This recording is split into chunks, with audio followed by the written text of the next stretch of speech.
إلا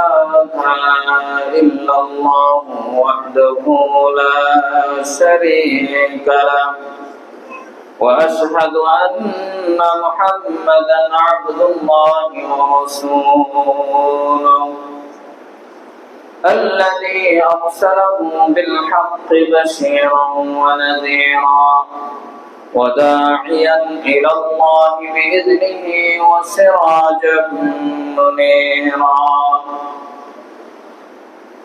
يا أيها الذين آمنوا اتقوا الله حق تقاته ولا تموتن إلا وأنتم مسلمون يا أيها الناس اتقوا ربكم الذي خلقكم من نفس واحدة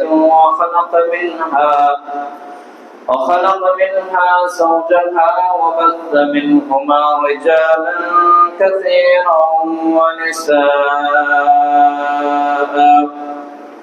واتقوا الله الذي تساءلون به والأرحام إن الله كان عليكم رقيبا فقد قال الله تبارك وتعالى في كلامه المجيد أعوذ بالله من الشيطان الرجيم ولقد كرمنا بني آدم وحملناهم في البر والبحر ورزقناهم من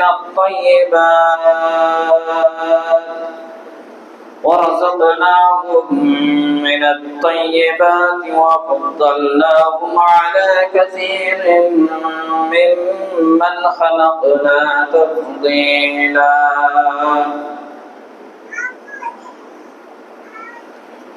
প্রশংসা আল্লাহ রাব্বুল আলামিনের জন্য যে রাব্বুল আলামিন আমাদেরকে সুস্থ রেখেছেন,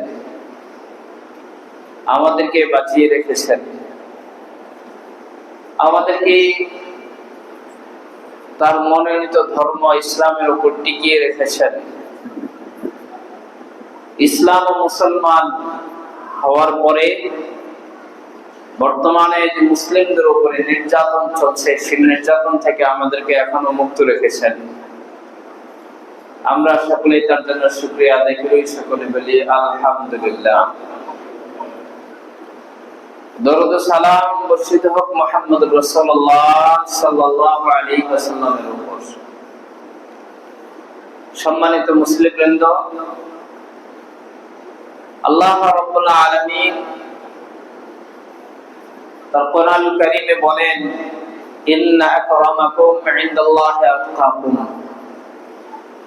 মানুষের মাঝে আল্লাহ রাব্বুল আলামিনের কাছে সবচেয়ে সম্মানিত ব্যক্তি, সম্মানিত মানুষ ওই ব্যক্তি যে আল্লাহ রাব্বুল আলামিনকে ভয় করে। তার মানে আল্লাহ রাব্বুল আলামিনের কাছে সম্মানিত মানে সে পৃথিবীর সকল মানুষের কাছে সম্মানিত। আল্লাহ রাব্বুল আলামিনের কাছে সম্মানিত মানে ওই ব্যক্তি সারা পৃথিবীর মানুষের কাছে সম্মানিত, সমাজের কাছে সম্মানিত, এবং সমাজে এই ব্যক্তিগুলো নেতৃত্ব দিবে, সমাজের কর্তৃত্ব থাকবে এই ব্যক্তিগুলোর উপরে। সমাজের নেতৃত্ব কর্তৃত্বের উপরে আল্লাহ রাব্বুল আলামিন তাদেরকে সম্মানিত করবেন এবং করেছেনও। আমাদের সালাফগণ, আমাদের পূর্ববর্তী যে সমস্ত মুসলমানেরা ছিলেন, আবু বকর রাদিয়াল্লাহু তাআলা থেকে শুরু করে তারা সারা পৃথিবীতে নেতৃত্ব দিয়েছেন, সমাজকে নেতৃত্ব দিয়েছেন, রাষ্ট্রকে নেতৃত্ব দিয়েছেন, পৃথিবীতে সভ্যতা শিখিয়েছেন, পৃথিবীতে মানুষকে কিভাবে সম্মান করতে হয় তা শিখিয়েছেন, পৃথিবীতে প্রত্যেকটা মানুষের যার যার জায়গা থেকে যার যার অধিকার কিভাবে দিতে হয় তা শিখিয়েছেন।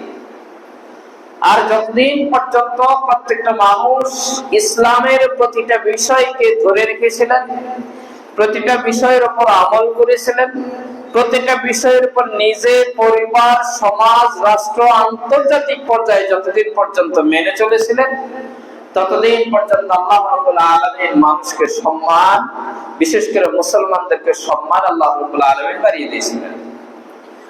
কিন্তু আল্লাহ রাব্বুল আলামিন বলেন, লাকাদ খালাকনাল ইনসানা ফি আহসানি তাকওয়িম সুম্মা রাদাদনাহু আসফালা সাফিলিন।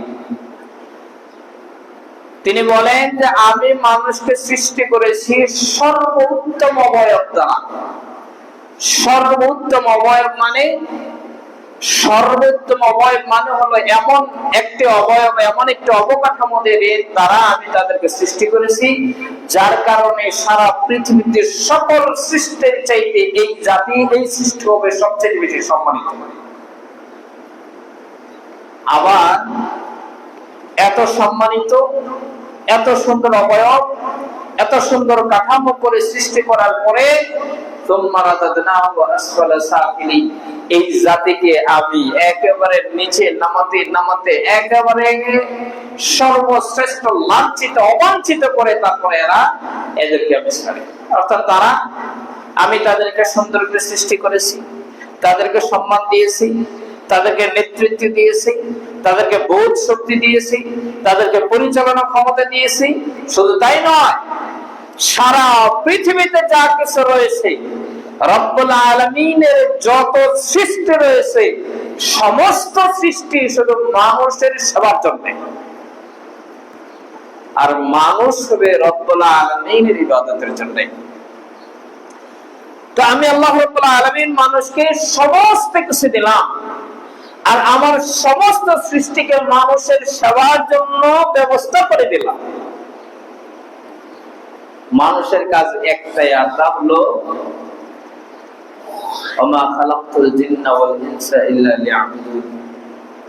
হে মানুষ সকল, তোমার যা দরকার আমি তোমাকে সব দিয়ে দিলাম। শুধু তাই নয়, তুমি পৃথিবীতে আসার পূর্বেই, পৃথিবীতে আসার পরে তোমার যেমন দরকার, তোমার যেমন সুযোগ সুবিধা দরকার, যেমন প্রতিবেশের দরকার, যেমন পরিবেশের দরকার, যেমন খাবারের দরকার, একেবারে খুব বেশি ঘন নয়, একেবারে খুব বেশি গরম নয়, একেবারে খুব বেশি পাতলা নয়। তুমি পৃথিবীতে আসার পূর্বেই আমি তোমার খাবারের ব্যবস্থা, আমি তোমার পরিবেশের ব্যবস্থা, আমি তোমার থাকার ব্যবস্থা, আমি তোমার সম্মানের ব্যবস্থা, আমি তোমার যাবতীয় সমস্ত ব্যবস্থা তুমি পৃথিবীতে আসার আগেই আমি করে দিয়েছি। অতএব আমি তোমার যা দরকার সব আমি দিয়েছি।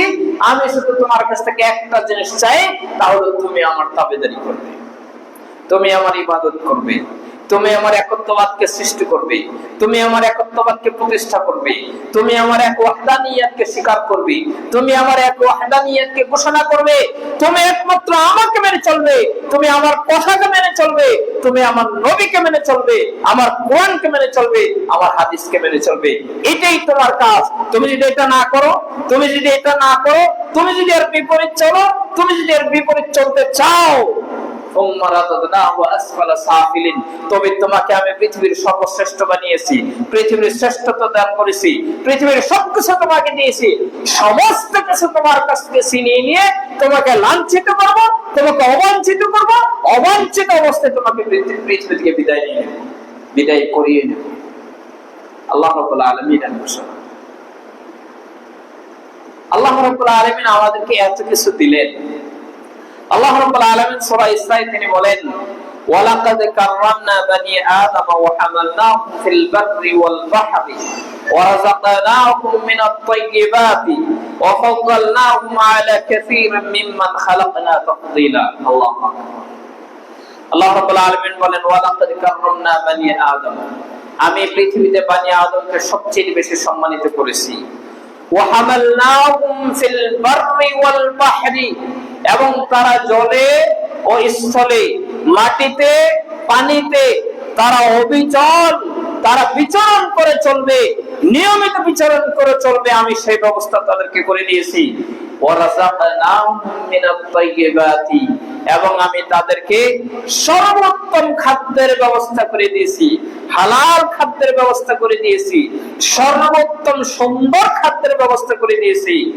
এটুকু করেই তিনি শেষ করেননি, ওয়াফাদ্দালনাহুম আলা কাসীরিম মিম্মান খালাকনা তাফদীলা, আর আমি পৃথিবীতে যত সৃষ্টি করেছি সমস্ত সৃষ্টি থেকে সবচেয়ে বেশি সম্মান দান করেছে এই বনি আদমকে, মানুষকে। আল্লাহু আকবার। তাহলে আল্লাহ রাব্বুল আলামিন বনি আদমকে সৃষ্টি করে প্রথমে সম্মান দান করেছেন, পৃথিবীতে বিচরণ করার সুযোগ দান করেছেন, সর্বোত্তম খাবার দিয়েছেন, এবং যত সৃষ্টি রয়েছে সমস্ত সৃষ্টি থেকে সমস্ত সৃষ্টি থেকে সবার থেকে তিনি সম্মানিত করেছেন, এত কিছু নিয়ামত দান করেছেন। উদ্দেশ্য হলো আল্লাহ রাব্বুল আলামিনকে মেনে চলা। আমরা আজকে সারা পৃথিবী ব্যাপী মার খাচ্ছি। আমার ভাইয়েরা ফিলিস্তিনে মার খাচ্ছে, আমার ভাইয়েরা কাশ্মীরে মার খাচ্ছে, আমার ভাইয়েরা ইন্ডিয়াতে মার খাচ্ছে, আমার ভাইদেরকে ইন্ডিয়া থেকে বের করে দেওয়ার চেষ্টা চলছে। আমার ভাইয়েরা যে সমস্ত সম্পদ রব্বুল আলামিনের সান্নিধ্যে, রব্বুল আলামিনের সন্তুষ্টি পাওয়ার জন্য যে সমস্ত সম্পদ দান করেছিলেন, সেই সমস্ত সম্পদকে ছিনিয়ে নেওয়ার পায়তারা চলছে। শুধু ছিনিয়ে নেওয়ার পায়তারা নয়, বরং তাদেরকে এই দেশ থেকে বের করে দেওয়ার পরিকল্পনা চলছে। পৃথিবীতে মানুষ, বিশেষ করে মুসলমানরা তো সর্বোত্তম থাকার কথা, নেতৃত্ব নিয়ে থাকার কথা, নেতৃত্ব দেওয়ার কথা, সম্মানিত হওয়ার কথা, সম্মানের সাথে থাকার কথা। কিন্তু আজকে এই অবস্থা কেন? আজকে এই অবস্থা, আল্লাহ রাব্বুল আলামিন বলেন, ইন্নাল্লাহা লা ইউগাইয়িরু মা বিকাওমিন হাত্তা ইউগাইয়িরু মা বিআনফুসিহিম। আল্লাহ রাব্বুল আলামিন কোন জাতির ভাগ্য পরিবর্তন করেন না যতক্ষণ পর্যন্ত ওই জাতি নিজের ভাগ্য নিজে পরিবর্তন না করে। তার মানে আজকে যে আমাদের উপরে নির্যাতন, আজকে যে আমাদের উপরে নিপীড়ন, আজকে যে আমাদেরকে আমাদের নিজেদের থেকে আমাদের সম্পদকে ছিনিয়ে নেওয়ার যে পায়তারা, আমাদেরকে দেশ থেকে বের করে দেওয়ার যে ষড়যন্ত্র, আমাদের উপরে বিভিন্ন ধরনের নির্যাতনের যে ষড়যন্ত্র, নির্যাতনের যে স্টেম রোলার, তা আমাদের নিজেদের তৈরি। কিভাবে? আমি আজকে আপনাদেরকে একটা উদাহরণ দিব। আমরা কিছুদিন আগে আমরা বিভিন্নভাবে সংবাদ মাধ্যম জানতে পারলাম, আমাদের দেশে নারীরা, কিছু সংখ্যক নারীরা, তারা কি চেয়েছেন? কিছু সংস্কারের জন্য তারা কিছু দাবি জানিয়েছেন। তার মধ্যে কিছু কিছু দাবি যেগুলো অত্যন্ত হৃদয় বিদারক, অত্যন্ত হাস্যকর, এবং আল্লাহ রাব্বুল আলামিন যে তাদেরকে সম্মান দান করেছেন, তাদেরকে যে শ্রেষ্ঠত্ব দান করেছেন, তাদেরকে যে অধিকার দিয়েছেন, সেই অধিকার, সেই সম্মান, সেই প্রাপ্তি থেকে মুক্ত হয়ে বরং তারা সম্মানের জায়গা থেকে লাঞ্ছনার দিকে, প্রাপ্তির জায়গা থেকে অপ্রাপ্তির দিকে, এবং সর্বশ্রেষ্ঠ সম্পদ থেকে, সর্বশ্রেষ্ঠ জায়গা থেকে সরে এসে তারা যাতে পণ্যের মতো যখন যেখানে ব্যবহার হয় তারা নিজেরা ব্যবহার হতে চাচ্ছে, এবং তারা এই ব্যবহার হওয়ার হওয়ার জন্য তারা তাদের অধিকার দিয়ে একটি সম্মানজনক জায়গা চাচ্ছে। সম্মানিত উপস্থিতি, আমরা জানি ইসলাম পূর্ব যুগে মানুষদের উপর, বা বিশেষ করে মহিলাদের উপরে ইসলাম পূর্ব যুগে কি ধরনের নির্যাতন হতো, নারীরা ইসলাম পূর্ব যুগে কি ধরনের নির্যাতন হতো, সমাজে তারা কিভাবে বেঁচে থাকতো, সমাজে একটি ঘরে যখন কোন মেয়ে বা কন্যা সন্তান জন্মগ্রহণ করত, তখন ওই সমাজের মানুষদের কি অবস্থা হতো, তা আমরা মনে হয় সকলেই জানি, কিছুটা হলেও জানি। সমাজে সবচেয়ে নিগৃহ, সবচেয়ে নিচু, সবচেয়ে অপ্রয়োজনীয় সবচেয়ে অসম্মানিত, সবচেয়ে একেবারে ধ্বংস হওয়ার মতো একটা বিষয় ছিল সমাজের নারী বা কন্যা সন্তান। যে ঘরে কন্যা সন্তান জন্মগ্রহণ করত, ওই ঘরকে মনে করা হতো যে এই ঘর হলো বরকত শূন্য, এই ঘর হলো ধ্বংসপ্রাপ্ত, এই ঘর হলো অসম্মানিত, এই ঘর হলো অবাঞ্ছিত, এই ঘর হলো লাঞ্ছিত। যে মায়ের কোলে সন্তান জন্মগ্রহণ তখন কন্যা সন্তান, সেই মা ছিল অবাঞ্ছিত, সেই মা হতো লাঞ্ছিত, সেই মার সমাজে কোনো সম্মান থাকতো না, সেই ঘরের কোনো সম্মান থাকতো না। সেই মালিক অর্থাৎ সেই কন্যা সন্তানের বাবা সম্মান নিয়ে মাথা উঁচু করে দাঁড়িয়ে থাকতে পারতো না। ওই সমাজে ওই বাবার কোনো কথা গ্রহণযোগ্য হতো না। শুধু তাই নয়, এই অসম্মান, এই লাঞ্ছনা থেকে বেঁচে থাকার জন্য, এই লাঞ্ছনা থেকে বাঁচার জন্য সন্তান কোন ধরনের সন্তান জন্মগ্রহণ করবে, ছেলে সন্তান নাকি মেয়ে সন্তান? সন্তান মায়ের পেটে আসার পর থেকে মা এবং বাবা উভয়ে ভয়ে হতবিহ্বল অবস্থায় তারা জীবন কাটাতো, না জানি তার ঘরে কন্যা সন্তান জন্মগ্রহণ করে। কারণ কন্যা সন্তান জন্মগ্রহণ করলে সমাজে সে হবে লাঞ্ছিত, সমাজে সে হবে অবাঞ্ছিত, সমাজে সে হবে নিচু, সমাজে তার কোনো জায়গা থাকবে না, কথা বলার মতো জায়গা থাকবে না, নেতৃত্ব দেওয়ার মতো জায়গা থাকবে না, সমাজে শুধু সে নিচেই হবে। শুধু তাই নয়, এই লাঞ্ছনা, এই অবজ্ঞার কারণে কন্যা সন্তান জন্মগ্রহণ করলে জীবিত কন্যা সন্তানকে একেবারে জন্মদাতা পিতা মাটির নিচে পুঁতে ফেলত। শুধু একটাই উদ্দেশ্য, সম্মানকে ফিরে পাওয়ার জন্য, লাঞ্ছনা থেকে ফিরে পাওয়ার জন্য। তাই তো আল্লাহ রাব্বুল আলামিন বলেন, বিআইয়ি যামবিন কুতিলাত। আল্লাহ রাব্বুল আলামিন বলেন, কিয়ামতের দিন ওই সমস্ত বাবা, ওই সমস্ত মায়েদেরকে জিজ্ঞাসা করা হবে, কেন তাদেরকে হত্যা করা হতো, কেন তাদেরকে পুঁতে ফেলা হতো, কেন তাদেরকে অবাঞ্ছিত ঘোষণা করা হতো, কেন তাদেরকে লাঞ্ছনা করা হতো, কেন তারা লাঞ্ছিতের শিকার হতো। ইসলাম আগমন করার পরে, ইসলাম আসার পরে, ইসলামের ওহী নাযিল হওয়ার পরে রাসূলুল্লাহ সাল্লাল্লাহু আলাইহি ওয়াসাল্লাম এর উপরে যখন কোরআন নাযিল হলো, যখন ইসলাম আসলো, পৃথিবীতে যখন ইসলাম আসলো, তখন এই নারীদেরকে ইসলামে একমাত্র সর্বপ্রথম পৃথিবীতে সবচেয়ে সর্বোত্তম, সবচেয়ে সম্মানিত জায়গায় এই ইসলামে একমাত্র নারীদেরকে জায়গা দিয়েছে। ইসলামের পূর্বে, ইসলাম পূর্বে যখন নারীদেরকে একেবারে জীবিত পুঁতে ফেলা হতো, জীবিত হত্যা করে ফেলা হতো, জেনে শুনে বুঝে স্বেচ্ছায় সজ্ঞানে সুস্থ মস্তিষ্কে যখন এই নারীদেরকে হত্যা করা হতো, যখন নারীদেরকে হত্যাই করে ফেলতেছে, সেখানে আবার নারীদের সম্পদের অধিকার কোথায়? ইসলাম আগমন করার পরে, রাসূলুল্লাহ সাল্লাল্লাহু আলাইহি ওয়াসাল্লামের উপর ইসলাম আগমন করার পরে, তিনি রাসূল হওয়ার পরে তিনি একে একে এই নারীদেরকে তিনি প্রথমে মায়ের মর্যাদা দিলেন। তিনি একজন নারীকে মায়ের মর্যাদা দিলেন, তিনি একজন নারীকে বোনের মর্যাদা দিলেন, তিনি একজন নারীকে স্ত্রীর মর্যাদা দিলেন, তিনি একজন নারীকে ফুফির মর্যাদা দিলেন, খালার মর্যাদা দিলেন, চাচির মর্যাদা দিলেন। এইভাবে একজন অবাঞ্ছিত, লাঞ্ছিত এবং একেবারে ধ্বংসপ্রাপ্ত সমাজকে, ধ্বংস হয়ে যাওয়া সমাজকে, যে সমাজে নারীদেরকে হত্যা করা হতো, জীবিত পুঁতে ফেলা হতো, জীবিত মাটির নিচে দাবিয়ে দেওয়া হতো, ওই সমস্ত নারীদেরকে তিনি পৃথিবীর সবচেয়ে সম্মানের জায়গায় তিনি নিয়ে গেলেন। পৃথিবীতে ওই ইসলাম পূর্ব যুগে নারীরা ছিল শুধু ভোগ্য পণ্য, নারীদেরকে শুধু ভোগ করা হতো, নারীদেরকে যে যেখানে পেত ভোগ করত, ভোগ করে ছেড়ে দিত। এরপরে আবার ওই নারীকে ভোগ করার পরে ওই নারী যখন আবার সন্তান প্রসব করত, ওই যাদের মাধ্যমে সন্তান প্রসব করলো তারাই আবার ওই সমাজে নেতৃত্ব দিয়ে এই নারীকে অবাঞ্ছিত ঘোষণা করে সমাজ থেকে বের করে দিত। ইসলাম এই অবঞ্চনা থেকে মুক্ত করলো।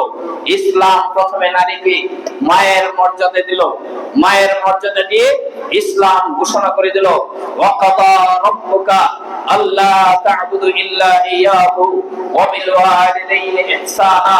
হে মানুষেরা, হে আদম সন্তানেরা, হে মুসলমানেরা, তোমরা জেনে রাখো আমি আল্লাহ রাব্বুল আলামিনের ইবাদত করা যেমন শর্ত, আমি আল্লাহ রাব্বুল আলামিনের ইবাদত করা তোমাদের জন্য যেমন বাধ্যতামূলক, আমি আল্লাহ রাব্বুল আলামিনের একাত্মতা ঘোষণা করা যেমন তোমাদের উপর বাধ্যতামূলক, ঠিক তেমনি ভাবে তোমাদের মায়েদের সাথে সুন্দর আচরণ করা, তোমাদের মায়েদের সাথে সুন্দর আচরণ করা, তোমাদের মায়েদের সাথে সুন্দরভাবে কথা বলা, তোমাদের মায়েদেরকে সম্মান করা, ঠিক তেমনি ভাবে একই রকম ভাবে কাজ তোমাদের।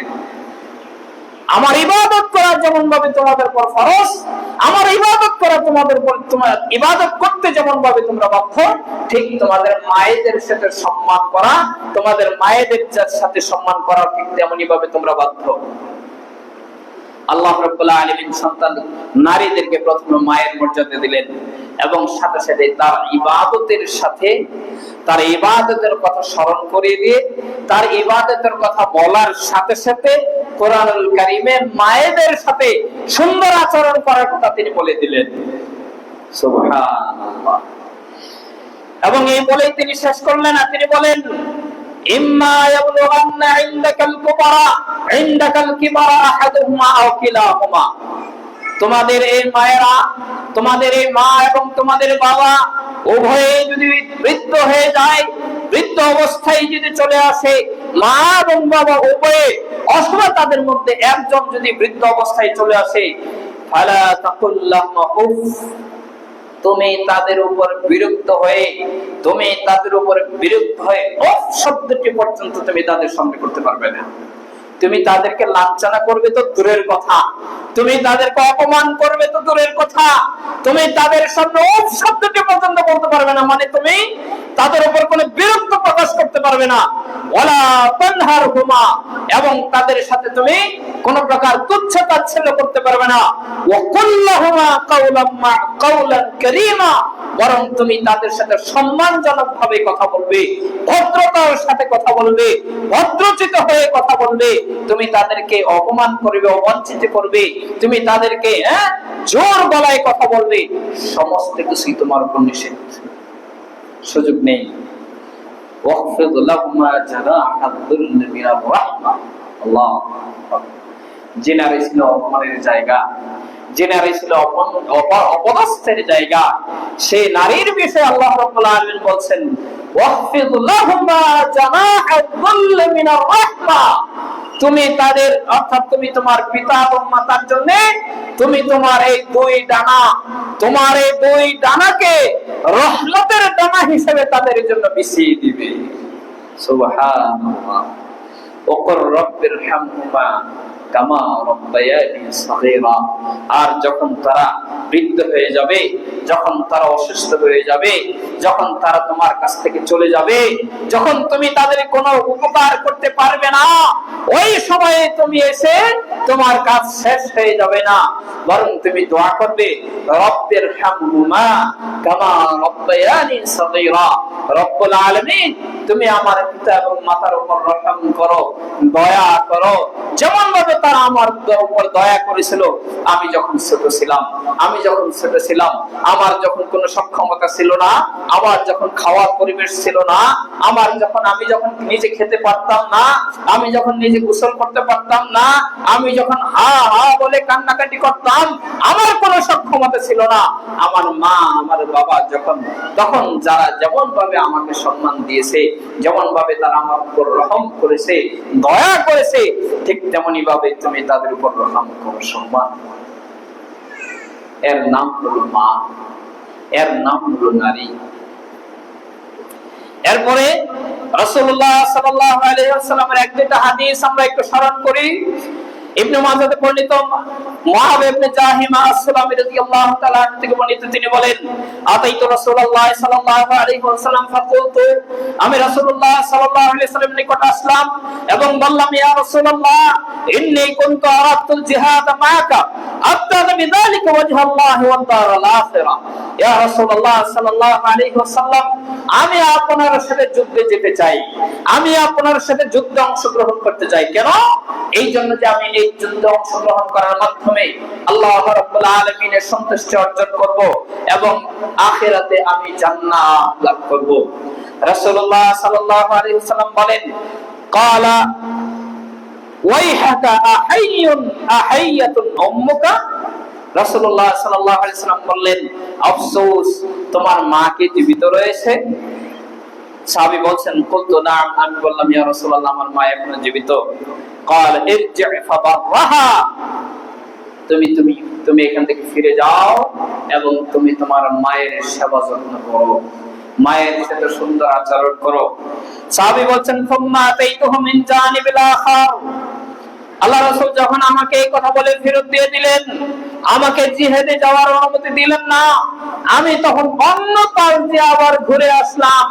ঘুরে এসে রাসূলুল্লাহ সাল্লাল্লাহু আলাইহি ওয়াসাল্লামকে একই কথা বললাম, ইয়া রাসূলুল্লাহ, আমি আপনার সাথে যুদ্ধে যেতে চাই, আমি আল্লাহর সন্তুষ্টি অর্জনের উদ্দেশ্যে যুদ্ধে যেতে চাই, আমি আখিরাতে আল্লাহ রাব্বুল আলামিনের সন্তুষ্টি অর্জন করার জন্য যুদ্ধে যেতে চাই, আপনার সাথে আমি যুদ্ধে যেতে চাই। রাসূলুল্লাহ সাল্লাল্লাহু আলাইহি ওয়াসাল্লাম আবার বললেন, ফিরে যাও, তোমার মা যেহেতু বেঁচে আছে, তুমি তোমার মায়ের সেবা করো। এই কথা বলে যখন রাসূলুল্লাহ আমাকে ফেরত দিলেন, আমি আবার চলে গেলাম। চলে গিয়ে কিছুক্ষণ পরে আবার রাসূলুল্লাহ সাল্লাল্লাহু আলাইহি ওয়াসাল্লাম সম্মুখ ভাগে ফিরে আসলাম, মানে সামনে দিয়ে আমি এগিয়ে আসলাম। এসে আবার আরজি করলাম, আবার আমি আবেদন করলাম, ইয়া রাসূলুল্লাহ, আমি আপনার সাথে যুদ্ধে যেতে চাই, আল্লাহর সন্তুষ্টির জন্য আমি যুদ্ধে যেতে চাই। রাসূলুল্লাহ সাল্লাল্লাহু আলাইহি ওয়াসাল্লাম বললেন, আহাইয়াতুন উম্মুকা, তোমার মা কি জীবিত রয়েছে কিনা? বলতো, আমি বললাম, না ইয়া রাসূলুল্লাহ। আল্লাহ রাসূল সাল্লাল্লাহু আলাইহি ওয়াসাল্লাম বললেন, হে আল্লাহর রাসূল, আমার মা এখনো জীবিত রয়েছে। ক্বালা ওয়াইহাকা ইলজাম রিজলাহা ফাতাম্মাল জান্নাতা, হে আমার সাহাবী, তুমি যুদ্ধে যাওয়ার প্রয়োজন নাই, তুমি তোমার মায়ের কাছে ফিরে যাও, তোমার মায়ের সাথে তুমি সুন্দর আচরণ করো। এই সুন্দর আচরণ করলে তুমি তোমার মায়ের পায়ের কাছে পড়ে থাকলে বরং তুমি জান্নাত লাভ করতে পারবে। সুবহানাল্লাহ। এই অপমানিত, অবাঞ্ছিত সমাজ থেকে বিচ্ছিন্ন হয়ে যাওয়া এই নারীকে আল্লাহ রাব্বুল আলামিন কত সম্মান দান করলেন, মায়ের সম্মান দান করলেন। আল্লাহর সন্তুষ্টি অর্জনের জন্য যুদ্ধে যাওয়া বন্ধ করে দিয়ে মায়ের সেবা করার জন্য তিনি অনুমতি দিলেন। শুধু অনুমতিই নয়, বরং বাধ্য করলেন। এর নাম হলো মা, এর নাম হলো মা। মা হলো এমন এক জিনিস, আল্লাহ রাসূল সাল্লাল্লাহু আলাইহি ওয়াসাল্লাম বলেছেন, যার উপর তার মা এবং তার বাবা সন্তুষ্ট, আল্লাহ রাব্বুল আলামিন তার উপর সন্তুষ্ট। আর যার উপর তার বাবা এবং মা সন্তুষ্ট নয়, যার কাছ থেকে তার বাবা এবং মা অসন্তুষ্ট, কষ্ট পেয়েছে, আল্লাহ রাব্বুল আলামিন তার উপর অসন্তুষ্ট। সুবহানাল্লাহ। তাহলে এই হলো মা, আর এই হলো নারী জাতি। নারী জাতিকে আল্লাহ রাব্বুল আলামিন শুধু মায়ের সম্মান দিয়ে শেষ করেননি, নারী জাতিকে আল্লাহ রাব্বুল আলামিন দিয়েছেন স্ত্রীর মর্যাদা। স্ত্রীর মর্যাদা মানে, স্ত্রীর মর্যাদা মানে হলো একজন অধিপতি, একজন ক্ষমতাধর, একজন সক্ষম পুরুষের জীবনের অর্ধেক হলো একজন নারী। একজন পুরুষ কখনোই পরিপূর্ণ হতে পারে না তার নারীকে ব্যতীত। একজন পুরুষ কখনোই পরিপূর্ণ হতে পারে না তার নারীকে ব্যতীত। একজন পুরুষ তার জীবনের সমস্ত কিছু অর্জন করলেও যদি তার পাশে একজন ভালো স্ত্রী না থাকে, ভালো একজন নারী যদি না থাকে, তবে সে কখনোই পরিপূর্ণ হতে পারে না। এই জন্য বলা হয়ে থাকে, একজন নারী হলে একজন পুরুষের ব্রেইন ওয়াশ করা একজন মানুষ। একজন নারী, একজন পুরুষ সারা পৃথিবীর নেতৃত্ব দিয়ে বেড়াবে, কিন্তু ওই পৃথিবীর নেতৃত্ব দেওয়ার উৎসাহ যোগাবে ওই বাড়ির নারী থেকে। ওই নারী তাকে যেভাবে বুদ্ধি দিবে, যা বুঝাবে, ওই নারী যা বুঝাবে, যেইভাবে বুঝাবে, ওই পুরুষ অনেক সময় ওইভাবেই বুঝে। এই জন্যই তো নারী যদি হয় ভালো, তবে ঘর হয় সুন্দর। নারী যদি হয় ভালো, ঘর হয় সুখের। নারী যদি হয় ভালো, একজন নারীর কারণে একজন পুরুষের ইহকালীন শান্তি এবং পরকালীন মুক্তি অর্জিত হতে পারে। আবার একজন নারীর কারণে একজন পুরুষের ইহকালীন শান্তি এবং পরকালীন মুক্তি নষ্ট হয়ে যেতে পারে, ইহকালীন জীবন ধ্বংস হয়ে যেতে পারে। একজন নারীর কারণে এই একজন পুরুষের জীবন তছনছ হয়ে যেতে পারে, ঘর সংসার ধ্বংস হয়ে যেতে পারে। এর নাম হলো একজন নারী। এই নারীকে আল্লাহ রাব্বুল আলামিন একজন স্ত্রীর মর্যাদা দিয়েছেন। স্ত্রীর মর্যাদা দিয়েছেন মানে এই নারী যখন স্ত্রী হয়ে তার ঘরে আসবে, এই নারীর সব ধরনের ব্যয়, সব ধরনের সুযোগ সুবিধা অসুবিধা সমস্ত কিছু দেখার দায়িত্ব ইসলাম দিয়েছে তার হাজবেন্ডকে, তার স্বামীকে দিয়েছে। স্ত্রী অসুস্থ হয়ে যাবে, দেখবে তার স্বামী। স্ত্রী সমস্যায় পড়বে, এটা দেখবে তার স্বামী। স্ত্রী বিপদে পড়বে, এটা দেখবে তার স্বামী। স্ত্রী যতক্ষণ পর্যন্ত তার ঘরে থাকবে, তার সমস্ত খরচাটি দেখবে কে? তার স্বামী। আল্লাহ রাব্বুল আলামিন একজন নারীকে শুধু স্ত্রীর সম্বন্ধে শেষ করেননি, একজন নারীকে দিয়েছেন আল্লাহ রাব্বুল আলামিন বোনের সম্মান। আল্লাহ, একজন ভাই তার বোনের জন্য জীবন দিয়ে দিতে পারে, একজন ভাই তার জীবনের জন্য জীবন দিয়ে দিতে পারে। ইসলাম শুধু একজন নারীকে বোনের সম্বন্ধে শেষ করেননি, ইসলাম একজন নারীকে স্ত্রী সম্মান দিয়েছে, বোনের সম্মান দিয়েছে, এবং সাথে সাথে আরো অন্যান্য যে জিনিসগুলো রয়েছে, ফুফুর সম্মান দিয়েছে, খালার সম্মান দিয়েছে, চাচির সম্মান দিয়েছে, এইভাবে সম্মান দিয়েছে।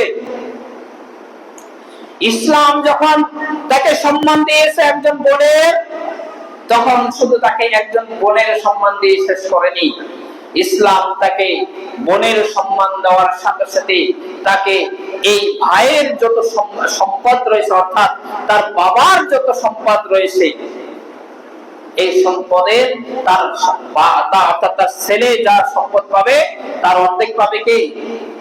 তার মেয়ে। অর্থাৎ ইসলাম যেমন একজন বোনের সম্মান দিয়েছে নারীকে, আবার সাথে সাথে ইসলাম একজন সন্তানের সম্মান দিয়েছে, কন্যা সন্তান। আল্লাহু আকবার। রাসূলুল্লাহ সাল্লাল্লাহু আলাইহি ওয়াসাল্লাম বলেছেন, আবু হুরায়রা রাদিয়াল্লাহু তাআলা আনহু থেকে বর্ণিত,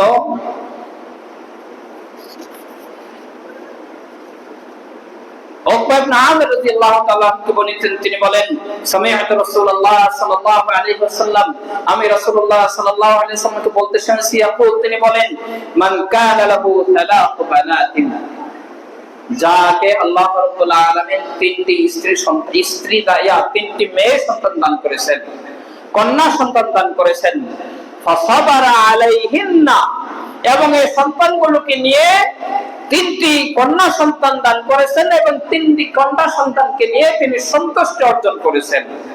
ওয়া আতআমাহুন্না, এবং তিনি তাদেরকে খাইয়েছেন। ওয়া সাকাহুন্না, এবং তিনি তাদেরকে পান করিয়েছেন। ওয়া কাসাহুন্না মিন জিদ্দাতিহি, এবং তিনি এই সন্তানগুলোকে, এই কন্যা সন্তানগুলোকে তাদের সর্বোচ্চ সামর্থ্য দিয়ে কাপড় চোপড় পরিয়েছেন। কুন্না লাহু হিজাবাম মিনান নারি ইয়াওমাল কিয়ামাতি, আল্লাহ রাব্বুল আলামিন বলেন, যাকে আল্লাহ রাব্বুল আলামিন তিনটি কন্যা সন্তান দান করেছেন এবং এই কন্যা সন্তান পাওয়ার পরে তিনি সন্তুষ্টি অর্জন করেছেন, তাদেরকে খাইয়েছেন, তাদেরকে পান করিয়েছেন, তাদেরকে পোশাক পরিচ্ছদ দান করেছেন। আল্লাহ রাসূল সাল্লাল্লাহু আলাইহি ওয়াসাল্লাম বলেছেন, আল্লাহ রাব্বুল আলামিন কিয়ামতের দিন এই সমস্ত জিনিস, অর্থাৎ এই কন্যা সন্তান হওয়ার কারণে এবং তাদেরকে খাবার এবং তাদের পরিবার এবং তাদের পোশাক পরিচ্ছদ পরিবেশন করার কারণে আল্লাহ রাব্বুল আলামিন তাদেরকে জাহান্নাম থেকে মুক্ত করে দিবেন। সুবহানাল্লাহ। ছেলে সন্তানের বিষয়ে কিন্তু এটি বলা হয়নি, ছেলে সন্তানের বিষয়ে এটি বলা হয়নি। একজন বাবা তার সন্তান কন্যা সন্তান হোক অথবা ছেলে সন্তান হোক, তাকে সুন্দরভাবে মানুষ করার জন্য দায়িত্ব দিয়েছেন আল্লাহ রাব্বুল আলামিন বাবার উপরে। যদি সে কন্যা সন্তান হয়, তাকেও সে লালন পালন করবে। যদি সে ছেলে সন্তান হয়, তাকেও বাবা লালন পালন করবে। কিন্তু কন্যা সন্তান এবং ছেলে সন্তান উভয়কে লালন পালন করার মাঝে অতিরিক্ত একটি বোনাস হলো, কন্যা সন্তানকে লালন পালন করলে আল্লাহ রাব্বুল আলামিন অতিরিক্ত একটি সম্মান, অতিরিক্ত একটি পুরস্কার দান করবেন, যে আল্লাহ রাব্বুল আলামিন তাকে জাহান্নাম থেকে মুক্ত করে দিবেন। সুবহানাল্লাহ। এবার আসুন, যারা বলে যে ইসলাম নারীদেরকে কি করেছে, সম্পদ থেকে অর্ধেক দিয়েছে, মানে মাহরুম করেছে। আমরা এবার একটু সম্পদের দিকে আসি।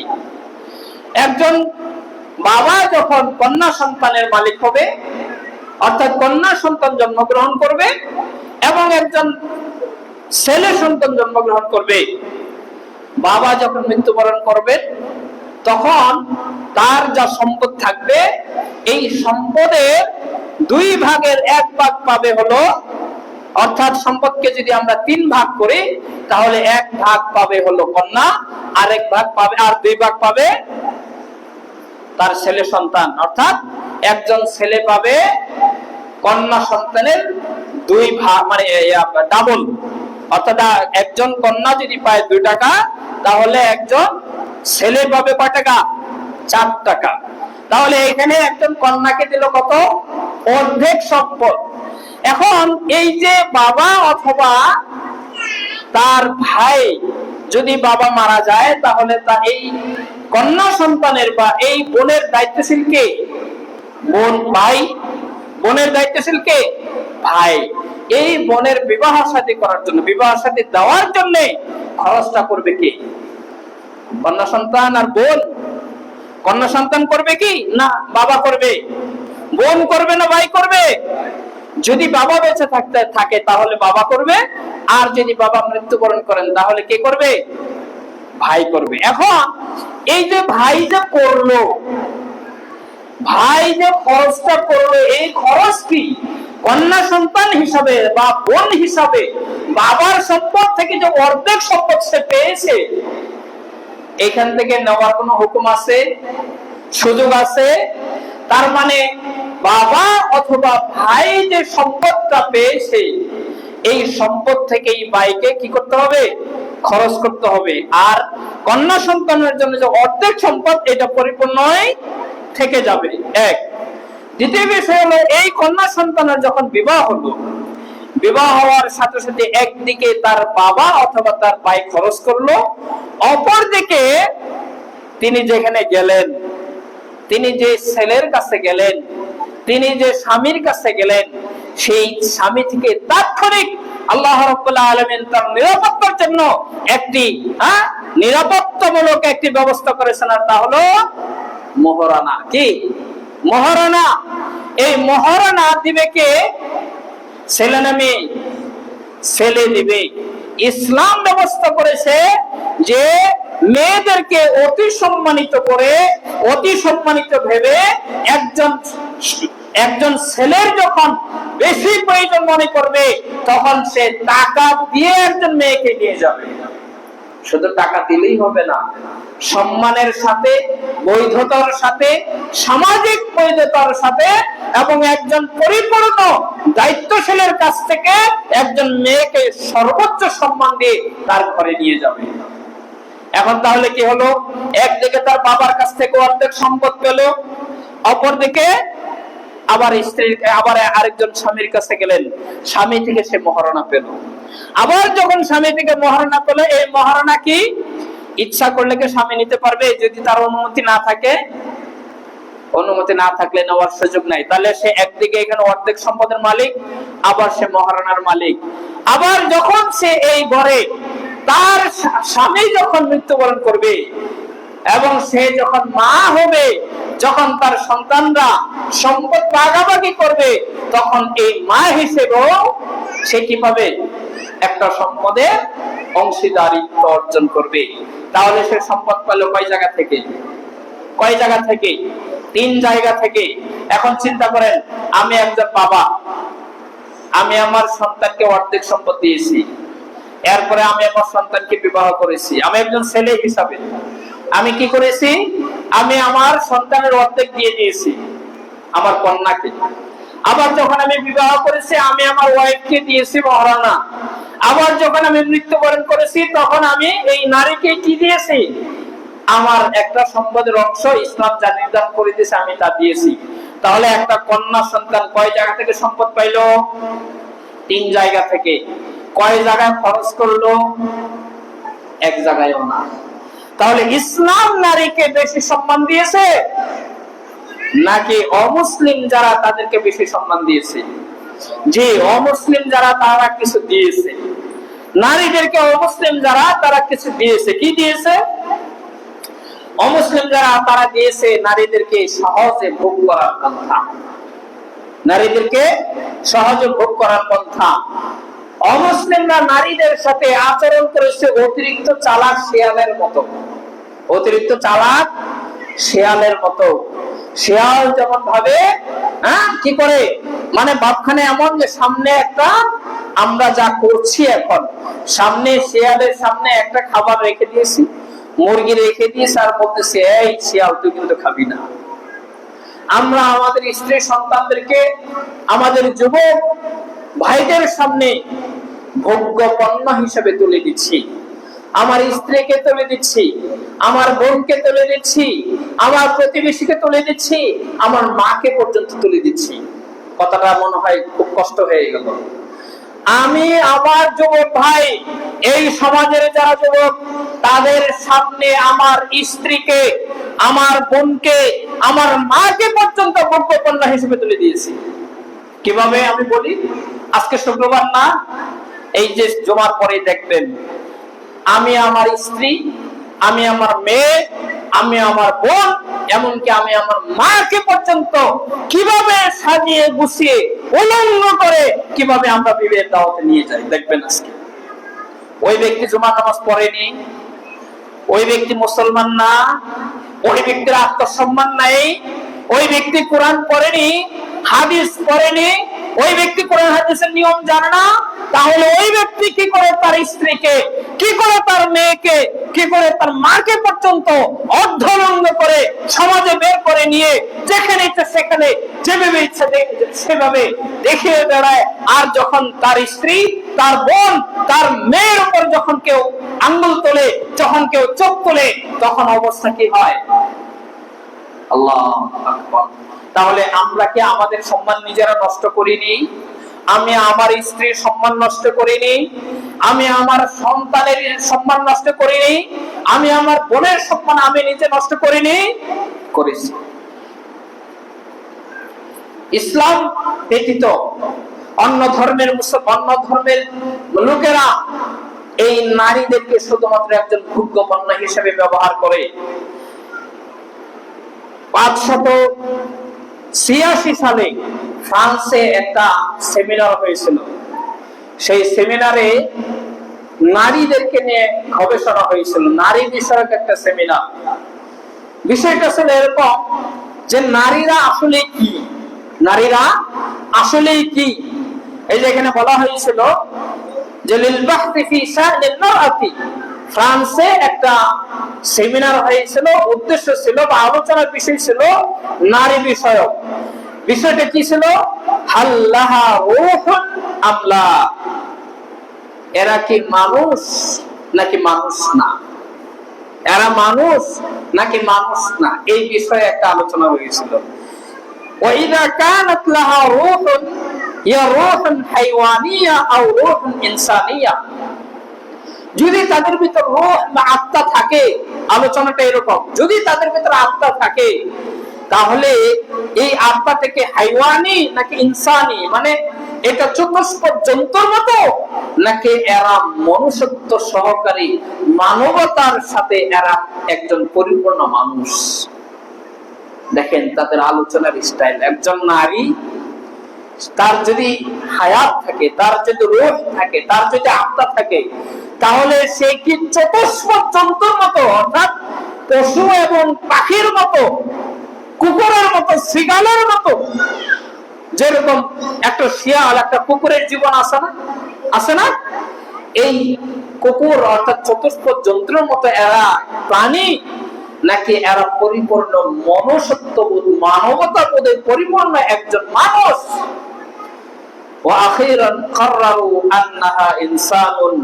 তাদের আলোচনা শেষে একটা বিষয় তারা নিশ্চিত করে, নির্ধারণ করে যে আন্নাহা ইনসানুন, তারা আসলে মানুষ, তারা চতুষ্পদ জন্তু না।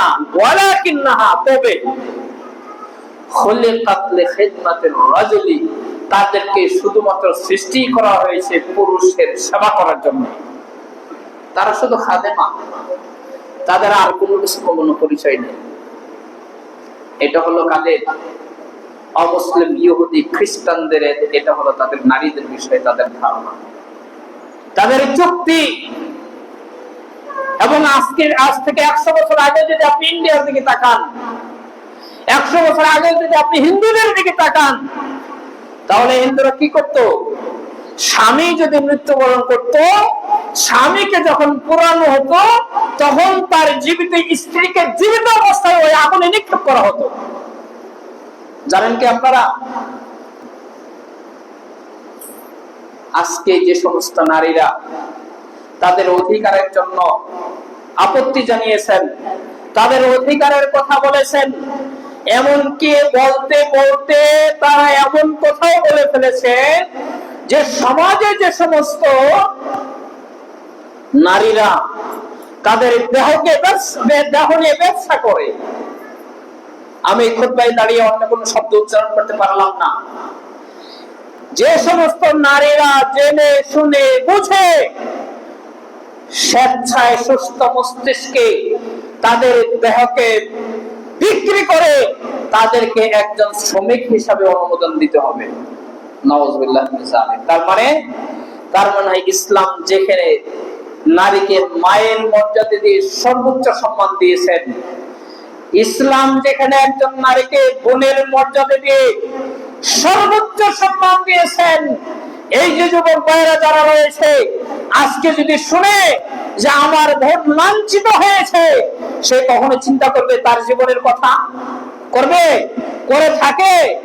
সেখানে আজকে যেখানে বাবা তার সন্তানের জন্য, বাবা আজকে মুসলমানেরা তাদের ঘরে যদি স্ত্রী কন্যা সন্তান জন্মগ্রহণ করে, তাহলে মানুষ মনে করে যে এটি আমার রাজকন্যা। করে না?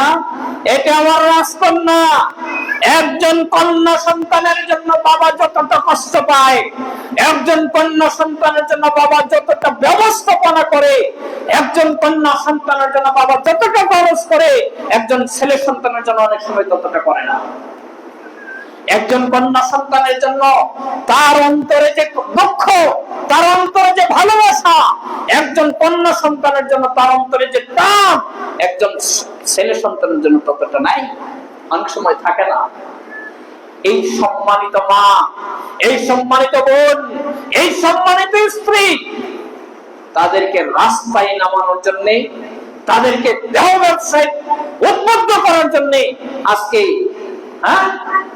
প্রস্তাব দেওয়া হয়েছে, যারা দেহ ব্যবসা করে তারা যেন শ্রমিক হিসেবে সম্মান পায়। নাউযুবিল্লাহ মিন যালিক।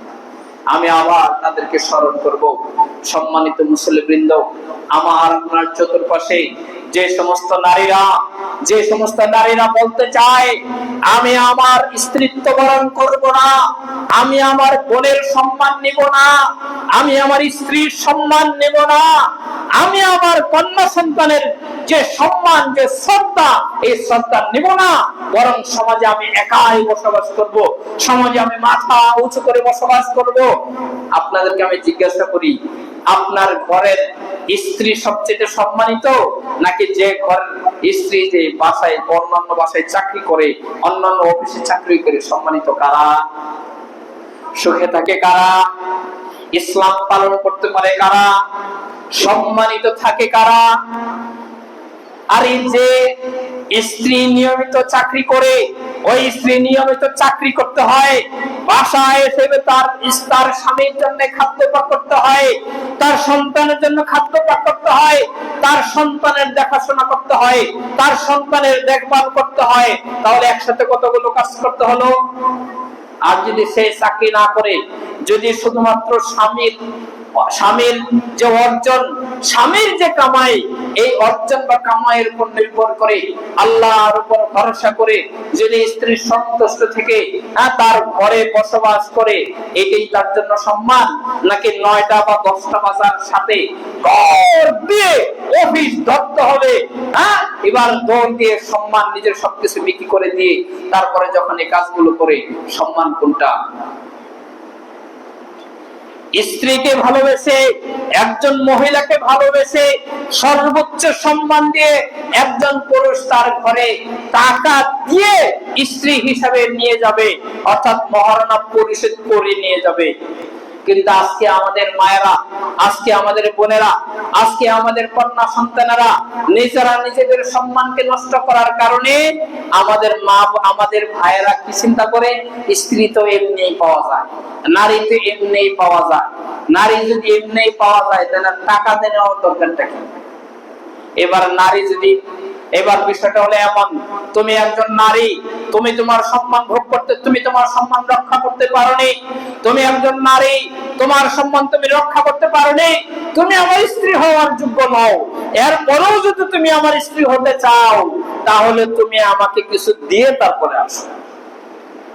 আজকে সমাজে ওই যে কি দেয়, যেটা স্ত্রীর পক্ষ থেকে দেওয়া হয়, নিয়মটা এটা ছিল না।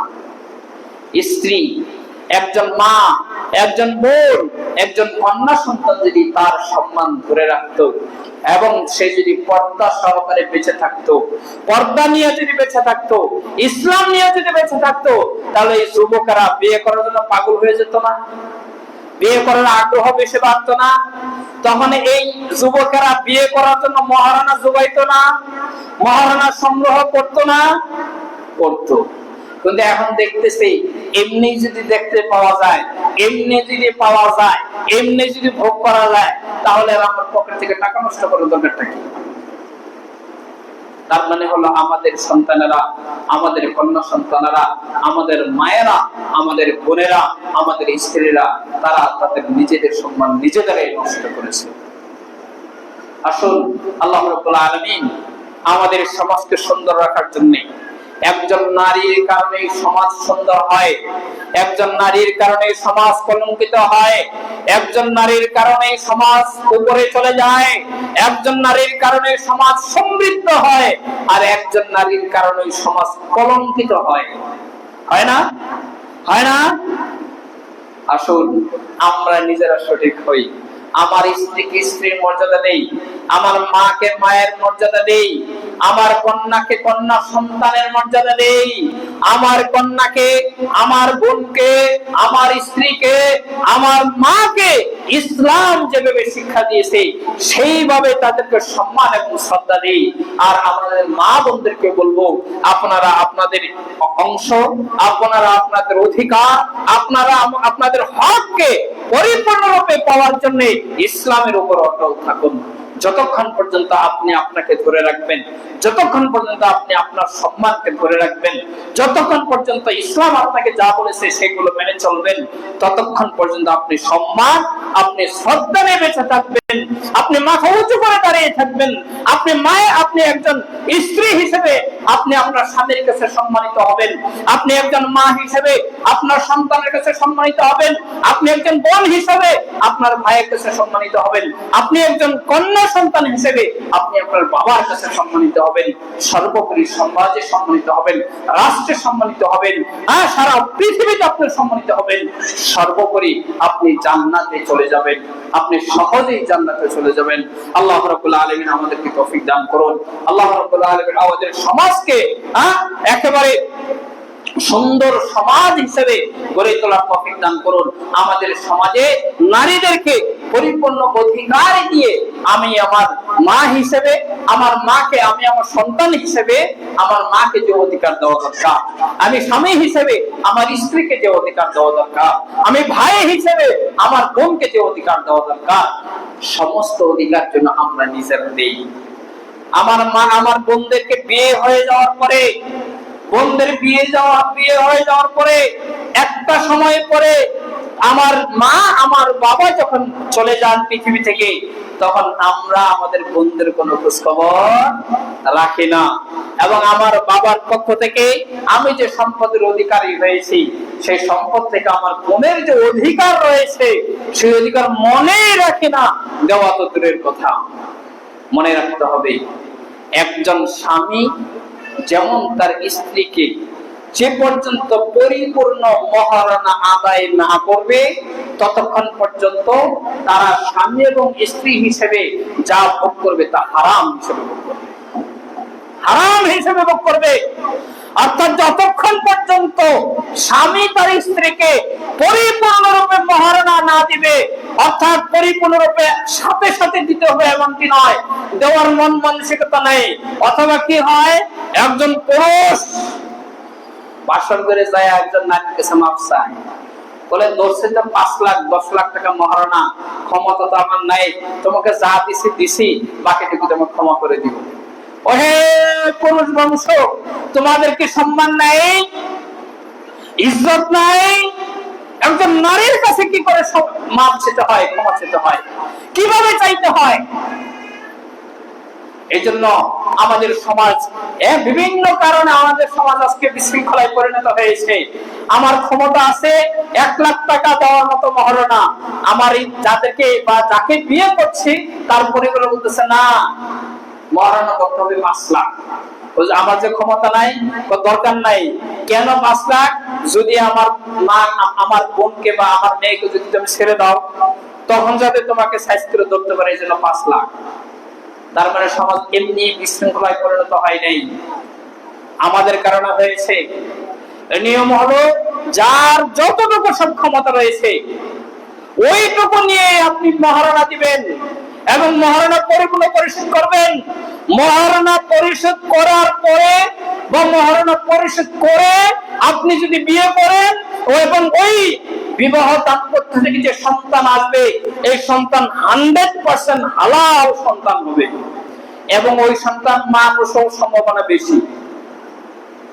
এরপরে যখন আমি ভাই আমার বোনকে বিয়ে দিয়ে দিয়েছি, বাবার কাছ থেকে সম্পদের অধিকারী হয়েছি, আমি আমার বোনের সম্পদকে আমি না দিয়ে ভোগ করছি, আপনি হারাম ভোগ করছেন, আপনি হারাম ভোগ করছেন। আপনি যত কোটি টাকার মালিক হন না কেন, আপনার বোনের সম্পদ না দেওয়া পর্যন্ত আপনার সমস্ত সম্পদ হারাম। আপনি যতই দান করেন না কেন, আপনার দান আল্লাহর কাছে কবুল হবে না, কারণ আপনি মানুষের হক মেরে খেয়েছেন। এই জন্য আমাদেরও কিছুটা বোঝার ব্যাপার আছে, আমাদেরও কিছুটা করণীয় রয়েছে। আমরা যদি আমাদের মা, আমাদের বোন, আমাদের স্ত্রীদের হক যদি আমরা পরিপূর্ণরূপে দিয়ে দেই, তাহলে আমাদের পরবর্তীতে যারা রয়েছে, এই যে সমাজে উচ্ছৃঙ্খলা বিশৃঙ্খলা সৃষ্টি হচ্ছে, এগুলো আর সৃষ্টি হবে না। আল্লাহ রাব্বুল আলামিন আমাদেরকে তৌফিক দান করুন, আমাদেরকে আগে বুঝার তৌফিক দান করুন, আমাদের মা বোনদেরকে বুঝার তৌফিক দান করুন। এই যে সমস্ত নারীবাদীদের ঘটনা, যে সমস্ত নারীবাদীরা এই ধরনের চিন্তা ভাবনা, এই ধরনের প্রস্তাবনা পেশ করে, জীবন শেষের দিকে এসে ওই নারীরা কিন্তু সম্মানের সাথে থাকতে পারে না। অবাঞ্ছিত, অসম্মানিত, লাঞ্ছিত অবস্থায় তারা পৃথিবী থেকে বিদায় নেয়। আমাদের মা বোনেরা পৃথিবী থেকে বিদায় নেওয়া পর্যন্ত যেন সম্মানের সাথে বসবাস করে।